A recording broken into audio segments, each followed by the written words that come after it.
New York's legislative session is scheduled to conclude today, but many bills are still up for discussion in Albany. The measure to legalize marijuana, which refuses to die, appears to be on life support. Lawmakers are focusing instead on a bill to expunge the records of tens of thousands with previous pot convictions.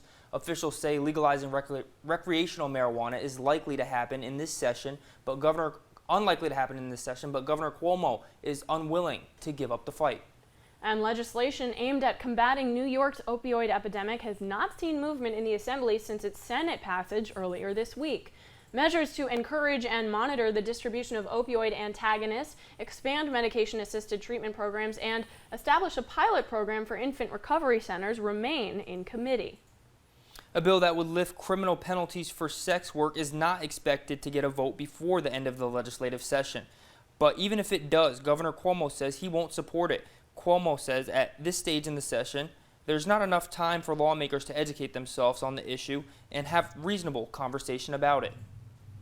And there have been a series of hearings on the proposal to enact additional sexual assault and harassment legislation, but no official bills or resolutions in the Senate. A measure that would repeal the 5-year statute of limitations for rape and another that would eliminate the restriction that harassment be, quote, severe or pervasive to be legally actionable were not adopted in the governor's 2020 executive budget. Repealing the statute of limitations for rape has had support from the Senate in the past, but has faced dissent in the Assembly. A bill to legalize paid surrogacy, in which a woman is compensated for carrying another couple or individual's child, has passed in the Senate. New York is one of only 2 states that expressly forbids gestational surrogacy contracts. The governor is hopeful the Assembly can reach an agreement later on today.